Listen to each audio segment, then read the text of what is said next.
Okay, so my last video cut me off. It said I was talking too much, but I wasn't done. So here goes. This one's going to be short though.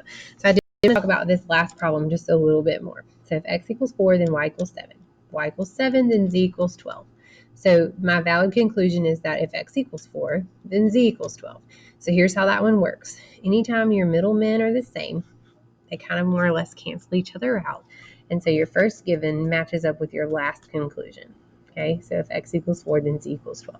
You'll see some more of these a little bit later. All right, let's finish. So the next thing we need to talk about is a conditional statement. So here's an example of a conditional statement. Typically, a conditional statement falls into the form of if something, then something else. So my example is if 3 points are on the same line, then they are collinear. Okay, so you can also have a conditional statement that doesn't include if and then. It would look something like this. It would tell you the hypothesis is that 3 points are on the same line. That could be also like your given information. And then your conclusion is that they are collinear. If then is just 1,000 times easier, in my personal opinion. Okay, so you may see both. I'm going to use if then. So again, sometimes it's not written in if then form.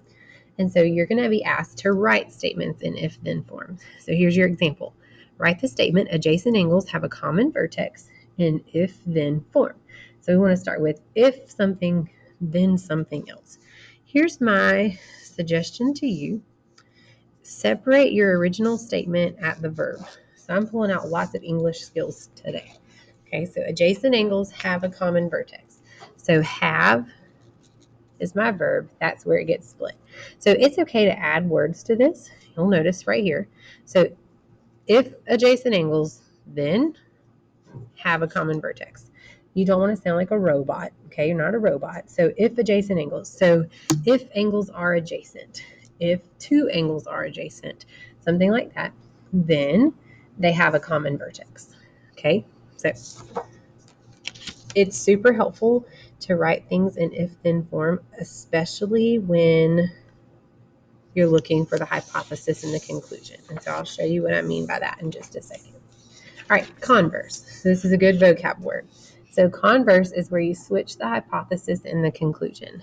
So you're just going to switch the order of your if-then statement. So for example, if this is your original statement, if two angles are congruent, then they have the same measure. Again, you're not going to switch it totally because we're trying not to sound like a robot, make it sound right. So you wouldn't say, if they have the same measure, then two angles are congruent. We want to be specific in what we're talking about. So if I switch this one, I would say, if two angles have the same measure, then they are congruent. Okay, so you're switching the order of those two things. All right, last slide for today. It says to write the converse of each conditional statement, determine whether the converse is true or false, and if it's false, we're going to give a counter example. All right, so here is your first statement. I'm going to start by writing this statement in if-then form. It's so much easier, I think, to write the converse if you have it in if-then form. So angles that form a linear pair are supplementary. Okay, so we're going to put it in if-then form. If angles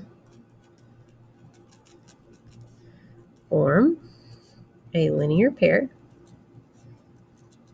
comma, then they are supplementary. Okay, so it says to also write the converse. So here goes. I'm going to flip it around. So this is my original statement. Here is my converse. If angles are supplementary, then they form a linear pair. Okay, so I switched it around. So let's talk about this real quick. If angles are supplementary, then they form a linear pair. So the second part of the question says to decide whether or not it's true or false. So if you'll remember when we first talked about supplementary angles, I told you that they could be together next to each other on a straight line, or it could look something like this. Uh-oh, I'm out of camera view. Could look something like this. What if I told you this angle right here is 60 degrees, and then I came over here and I drew another angle, and I told you it was 120 degrees. So those two angles are supplementary. It's two angles that add up to be 180, but are they a linear pair? Together they don't form a straight line. They're not adjacent angles. They're not right next to each other. Okay, so this one is false, and there is my counter example. Okay, all right, last one. All squares are rectangles. This one's pretty simple to switch around without putting in an if-then form. So just for fun, I won't. Here's the converse. All squares are rectangles. So the converse would be all rectangles are squares. Okay, so true or false? That one is false. Here's a rectangle.